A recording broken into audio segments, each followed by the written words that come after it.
Painted painless learning. નમસ્કાર વિદ્યાર્થી મિત્રો, આજે આપણે ધોરણ 6 વિષય સામાજિક વિજ્ઞાન અને એની અંદર આપણે પ્રકરણ 11 ભૂમિ સ્વરૂપો જે આપણા ટેક્સ્ટબુકનો સ્વાધ્યાય છે એનું સોલ્યુશન લઈ અને તમારી સમક્ષ રજૂ થયા છે. તો વધારે સમય ન લેતા આપણે પ્રશ્નો ઉપર આવીએ. પ્રશ્ન પહેલો છે, નીચેના પ્રશ્નોના ઉત્તર લખો. તો ભૂમિ સ્વરૂપ કોને કહેવાય? તો ભૂમિ સ્વરૂપ એટલે ભૂપૃષ્ઠના વિવિધ રૂપો સમુદ્રની સપાટીથી જુદી જુદી ઊંચાઈએ આવેલા વિશિષ્ટ આકાર અને ઢોળાવવાળું ભૂપૃષ્ઠ ધરાવતા ભાગને ભૂમિ સ્વરૂપ કહેવામાં આવે છે. પર્વત એટલે શું અને તેના પ્રકાર જણાવો.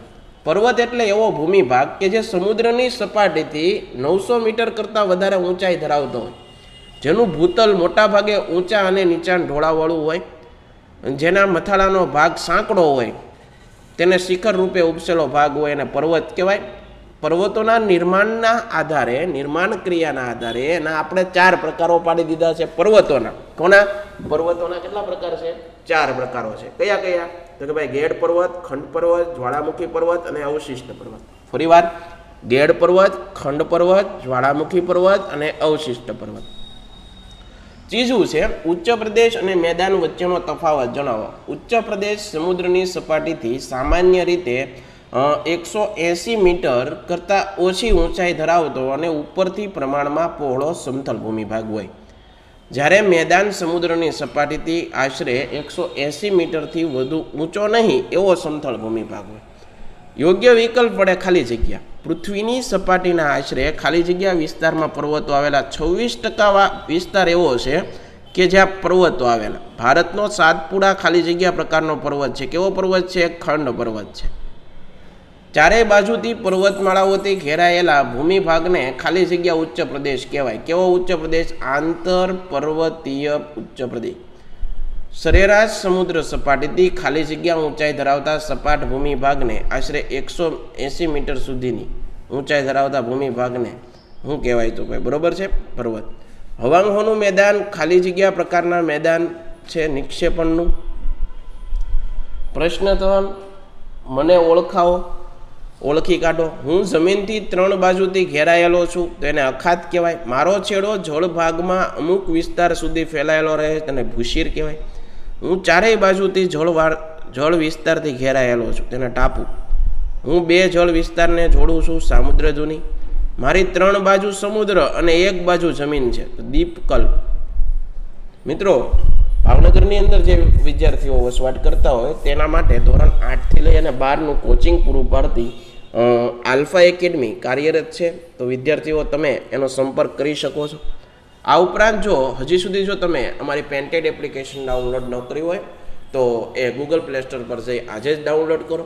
કારણ કે એની અંદર ધોરણ 6થી 12ના તમામ વિષયોનું વિષય વાઇઝ સોલ્યુશન્સ, વિડીયો લેક્ચર્સ, આ ઉપરાંત live lecture, test series, test materials અને તમારા તમામ જે મૂંઝવતા પ્રશ્નો છે એના તમામ ડાઉટ્સ તમને અહીંથી મળી રહી છે. તો નીચે લિંક ડિસ્ક્રિપ્શનમાં આપેલી છે, એમાં જાઓ અને તમે ડાઉનલોડ કરો.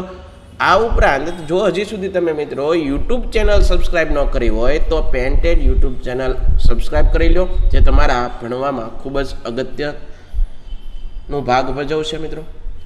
પ્રશ્ન 4 ટૂંકનો અંદર લખો. ખંડ પર્વત સામાન્ય રીતે મંદ ભૂસંચલન દરમિયાન ઉદ્ભવતા ખેંચાણ બળને લીધે ખડકોમાં સ્તરભંગ રચાય.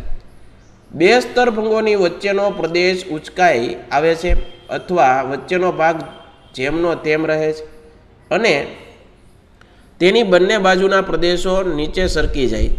એ ઊંચો રહી ગયેલા ભૂભાગ ખંડ પર્વત કહેવાય. જર્મનીનો હોસ્ટ પર્વત તેનું શ્રેષ્ઠ ઉદાહરણ ગણાય. તેથી ખંડ પર્વતને હોસ્ટ પર્વત પણ કહેવામાં આવે છે. ભારતમાં નીલગિરી, સાતપુડા, વિંધ્ય પર્વતો ખંડ પર્વતો છે. ખંડ પર્વતોની ઊંચાઈ ઓછી હોય તે ભૂસપાટી પર મર્યાદિત વિસ્તારમાં પથરાયેલો છે. બીજું છે ઉચ્ચ પ્રદેશનું મહત્વ. ઉચ્ચ પ્રદેશનું મહત્વ આ પ્રમાણે છે. લાવાની કાળી ફળદ્રુપ જમીનથી બનેલા ઉચ્ચ પ્રદેશોમાં કપાસનો પાક સારો થાય. પ્રાચીન નક્કર ખડકોના બનેલા ઉચ્ચ પ્રદેશોમાંથી લોખંડ, મેંગેનીઝ, સોનું વગેરે કિંમતી ખનિજો મળી આવે છે. દાખલા તરીકે ભારતના છોટા નાગપુરના ઉચ્ચ પ્રદેશમાંથી અનેકી ખનિજો મળી આવે. ઉચ્ચ પ્રદેશોના ઘાસવાળા ઢોળાવો પશુપાલન પ્રવૃત્તિ માટે સારી અનુકૂળતા ધરાવે. કેટલાક ઉચ્ચ પ્રદેશો પ્રવાસન ઉદ્યોગ, ફિલ્મના શૂટિંગ માટે પણ બહુ અનુકૂળ હોય છે. નિક્ષેપણનું મેદાન, નિક્ષેપણના મેદાનો બે રીતે બને છે, નદીના કાપના મેદાનથી અને સરોવરના મેદાન. નદીમાં જ્યારે પૂર આવે ત્યારે તેમાં ઘસડાઈને આવેલો કાપ પાણીની સાથે બંને કિનારાઓ પર પથરાઈ જાય. આ રીતે નદી કિનારે કાપના મેદાન બને. ભારતમાં ગંગા યમુનાના મેદાનો, ઉત્તર ચીનમાં હવાંગહોનું મેદાન, ઇટાલીમાં પો નદી વડે બનેલું લોમ્બાર્ડીનું મેદાન કાપના મેદાનોના ઉદાહરણ. સરોવરના મેદાન, કેટલીક નદીઓ સરોવરને મળે છે. આ નદીઓ પોતાના પ્રવાહમાં કાંપ, માટી, રેતી વગેરે સરોવર ઠાલવે. તેથી સરોવર ધીમે ધીમે પૂરાય છે અને કાળક્રમે ત્યાં મેદાન બને છે, જે સરોવરનું મેદાન કહેવાય. ભારતમાં કાશ્મીરનો ખીણ પ્રદેશ અને મણિપુર રાજ્ય તરફનો ઇમ્ફાલ તળછડે વિસ્તારો છે. નદી જ્યારે સમુદ્રને મળે ત્યારે સમુદ્ર કિનારાની નજીક વિસ્તારમાં ધીમા વેગના કારણે પુષ્કળ કાંપ ઠાલવે છે. આ રીતે તૈયાર થયેલા મેદાન મુક્ત ત્રિકોણ પ્રદેશનું મેદાન કહેવામાં આવે છે. પવન પોતાની સાથે લાવેલા માટી, રેતીના કણો જેવા વહન બોજનું કોઈ અવરોધ આવતા તે પવનની ગતિ ધીમી પડતા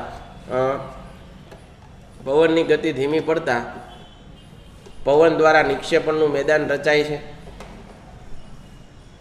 મેદાનનું મહત્વ તો કે ફળદ્રુપ મેદાનો માનવ વસવાટ માટે બધી રીતે અનુકૂળ હોય અને તેથી ત્યાં ખેતી, વેપાર, ઉદ્યોગ, ધંધા જેવી આર્થિક પ્રવૃત્તિઓ ખૂબ વિકસે છે.